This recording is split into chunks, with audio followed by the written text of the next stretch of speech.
Hello and welcome everyone. Thank you for being here today with us for this talk, Scope X, the path to surprise breaches. I'm excited to be here also as a part of the SINCON this year. Thanks for the organizers and the awesome sponsors, EC Council and VSEN. Before we get started, I'm going to go through a very quick introduction about myself. My name is Meisam Eslahi. I'm a cybersecurity practitioner interested in both reactive and proactive cybersecurity services. I'm a cybersecurity consultant, researcher, and blogger as well. At the moment, I'm working as a senior director at EGS, EC Council Global Services. I would be more than happy to connect to all of you via LinkedIn or Twitter, whichever works better for you. Together we can share and together we can learn for sure. So here is the agenda for the today talk. We will start with the concept of the Scope X and unknown risks. We will continue with the threat hunting, which is a proactive approach that may help us to effectively address the issues caused by the Scope X. And finally, we have a brief review of the threat hunting in the subdomains, just as an example to elaborate the technical part of this webinar. So the Scope X, the land of the unknowns. I think everyone agreed to the point that the pandemic has changed our life in many ways. It's not only about lives, it's about the businesses as well. So every businesses must go through a rapid digitalization to just survive in this situation. Based on the reports, what that's supposed to be done within 7 to 10 years just happened in less than a year. And nothing wrong with that actually, but this rapid growth may brought a lot of risk to our environments, such as lack of readiness, lack of visibility, and in overall, we may provide more attack surfaces to the attackers.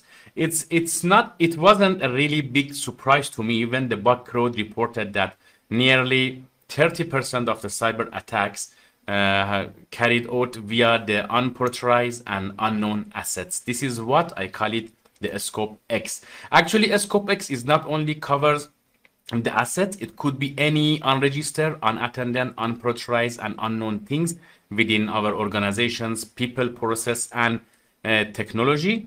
Technically, these are a bunch of the unknowns, and accordingly, they are out of our radars, and we have no protection around them because what we don't know, and we cannot protect what we don't know. So this is not actually a new term, but in my opinion, we should pay attention. We should pay more attention to these unknowns in our environments.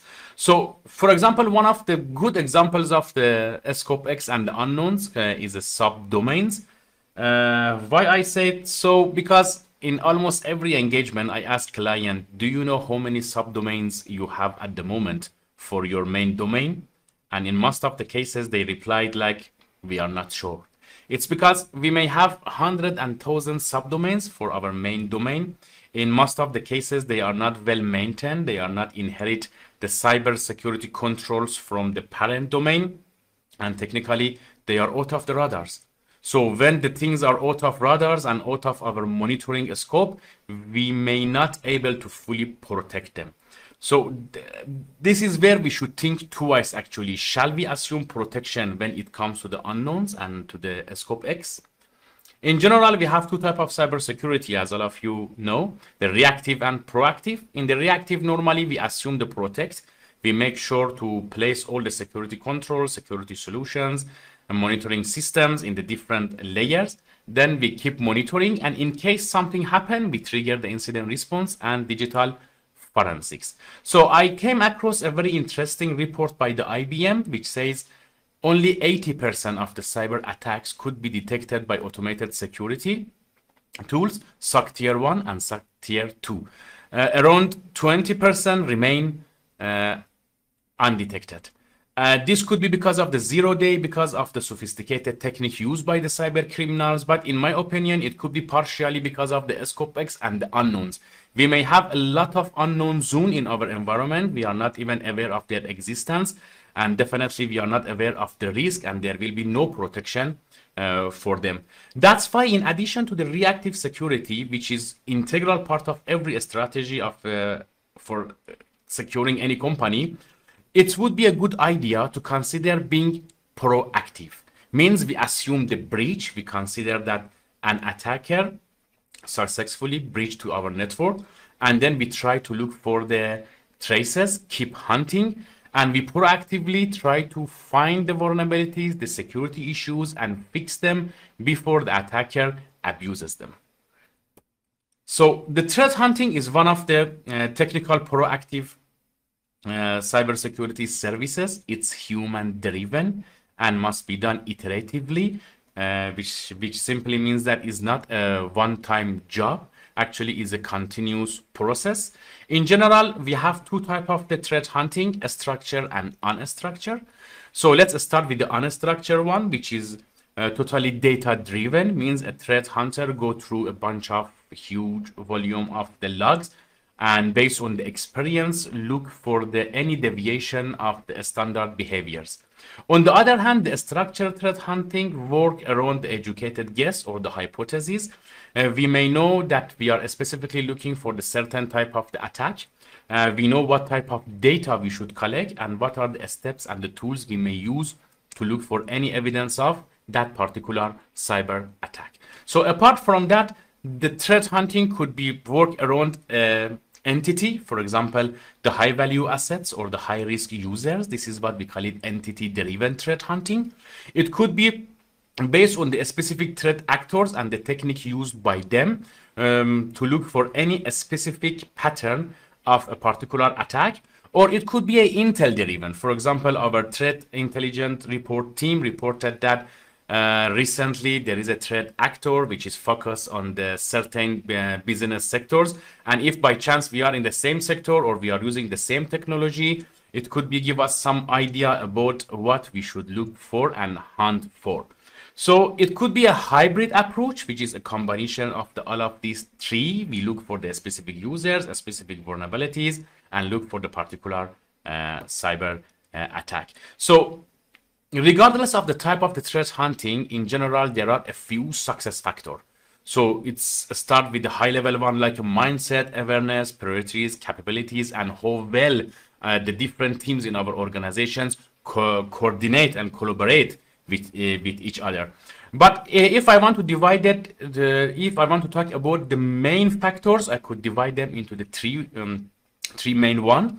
I started with the total visibility, data quality and availability, and situation awareness. So total visibility means that we know about ourselves and we know about our enemy. So this is how we can protect ourselves. This is what it actually taught us by the Swansea. So, but there are a few challenges there. For example, a rapid shift to the remote work, the cloud infrastructures, third-party vendors, shadow IT, BYOD, when our employees use their own devices in the network place. When it comes to the data quality and availability, any misconfiguration on human errors, limited access and controls. For example, I have a log, but which is simply disabled and I have no access to that. Or it could be infrastructure overload and failure, or even the cyber attack. Because of the cyber attack, the data wipe and I have no access to certain data which is needed to look for any evidence of malicious activities. Situation awareness plays a very important role in the threat hunting. But the main challenge is that in most of the cases, we have no baseline about what is good, what is bad in our environment, because based on the what is the good and what is bad, we can search for the deviation. It may be because of the poor data management, poor analysis, and also diversity and dynamic nature of our environment. So there are a lot of technical things that we can do to overcome these issues, but in general, we should proactively discover our asset and discover our resource, to collect the data about them, understand the nature of the each assets, the business logic behind each assets. So we should validate the data and classify them, and then we should form a baseline threat modeling to find a potential model, the potential threat around our organizers and the current setup and limitations. So let's make it simple and short. Just discover the unknowns and start threat hunting. So When it comes to the subdomains, as we discussed earlier, we may have thousands of the subdomains in our environment. That's why the data collection and data validation is very important. So I just simply design a very brief process about threat hunting preparation for the subdomains. However, it could be adapted to any other type of the assets in our environments. So it starts with the data collection, could be passive, could be active. For example, we should go through the DNS and the subdomains enumeration to find a list of the existing subdomain for our environments. So every subdomains must be validated. For example, simply to check their to check if they are up and leave or is just simply a false positive. Once we validate the data, we can go through the classification based on the desired parameter. For example, in this example, I only go for the subdomains which runs over the port 80 and port 443, which is the standard for the HTTP and HTTPS. And then we have to go through analysis to look for the potential threat, to look for the potential security issues, for example, a known vulnerabilities. And once everything documented, we can pass this to our threat hunting team and ask them to come up with some educated guess and hypotheses and look for the potential threats. So if you are wondering how we should take care of this process, either is a manual observation, is it automation by tools and scripts, or the advanced analytic techniques, it's a combination of all of them. Three are needed. So, as well said by my good friend Charles, we should spend time finding what we don't know and then we automate what we know. Normally, we combine the manual observation with the advanced analytical techniques to look for the new cybersecurity attacks. And once we identify them, we can automate the things. So the first step in the subdomain threat hunting is a data collection. There are a lot of techniques to enumerate the DNSs and a lot of tools out there. I'm not going to talk about them in this webinar. I prefer to more talk about a type of potential observation that we could have here. Once we collect the subdomains, we may observe a series of the odd numbers. For example, there is an unusual number of the subdomains. We used to have only a few subdomains for our businesses, and suddenly we face a newly created subdomains in the mass volume. Or it could be the unusual pattern. For example, any subdomains with the unusual name, a strange patterns, unusual lengths, and to be simple, all the unknowns. Something that we have never encountered before in our environment, and they are not look familiar for us, but they exist, they're newly created, and no one aware of them. So depends on the services run behind the subdomains. They may come with a different names. I just listed a few well-known ones like the FTP, mail, blog, SMTP, admin, my favorite one. So it could be based on the stages that they are residing at the moment. For example, development, test, stage, staging, UAT, and so on. So the very important point here is that we should use a combination of them. For example, my top favorite one is admin or login and API or portal, which is in the test or stage environment.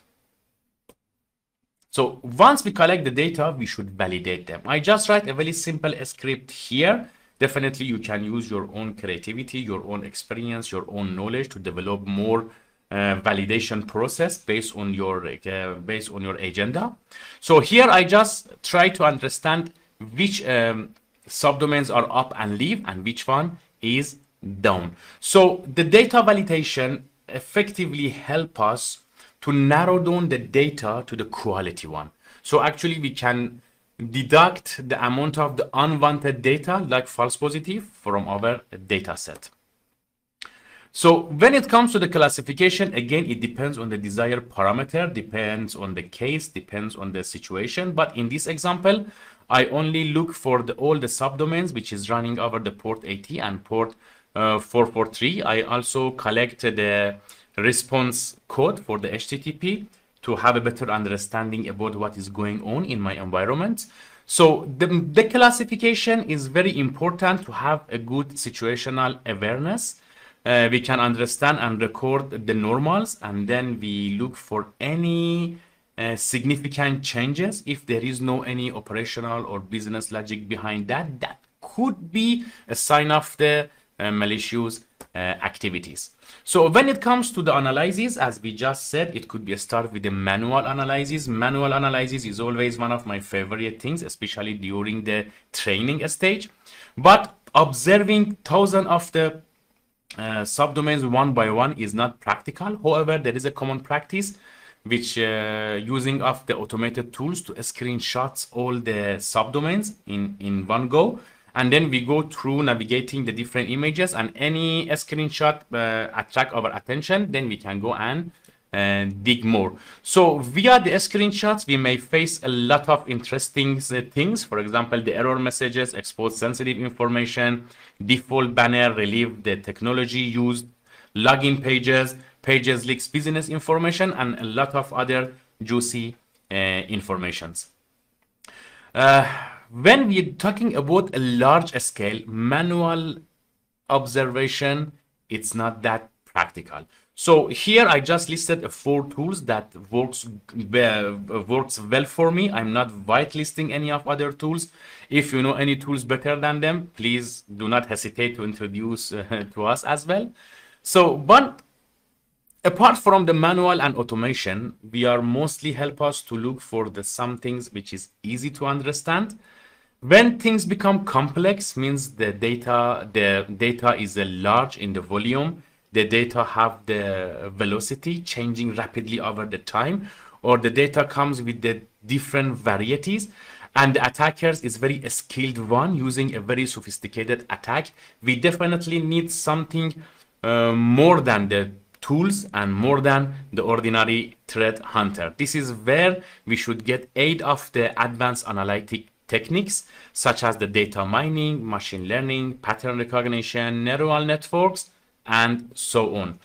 When we feed our AI-driven engine with the data, it could be supervised and unsupervised, but at the end, they help us to find the new TTPs, detection rule, and even behavioral analysis. So let's have a quick example in the last slide. We assume that our CTI monitoring system reported a newly discovered web-based botnet targeting the Microsoft Windows system.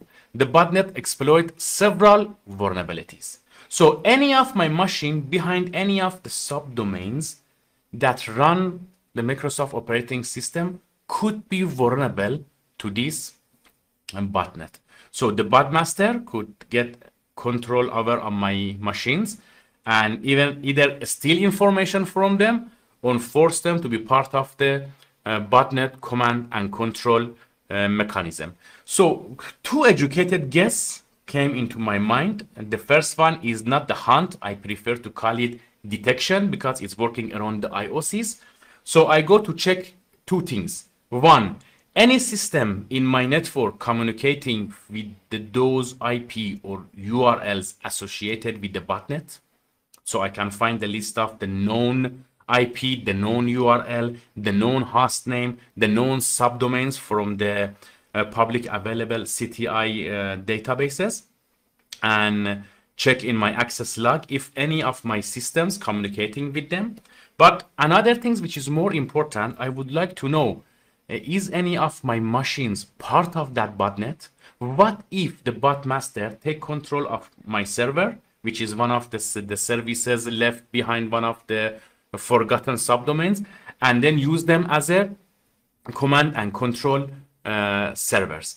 So, but as you know, all of these techniques are more into the detection and work based on the known IOCs. What if the attack is a 0-day? There is no IOC around that. This is where we need a behavioral analysis. Get the help of the machine learning, get the help of the neural networks or AI or any other statistics or analytical techniques to look for the pattern. For example, one of the hypotheses about the botnet command and control activity detection says that the botmaster may use the application layer protocol HTTP over the port 80 to communicate with the command and control in the periodic format.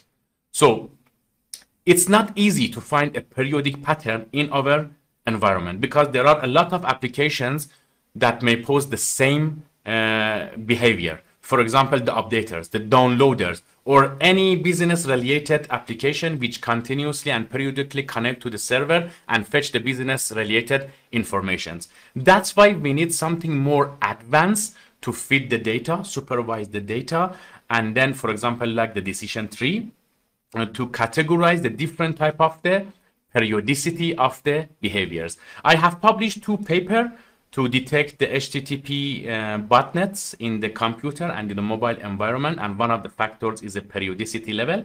If you are interested, feel free to contact me and I would be more than happy to share those information with you. So our short talk ends here, but the threat hunting is a never-ending battle. Discover the unknowns, be proactive, dive into the beats, and hunt the beasts.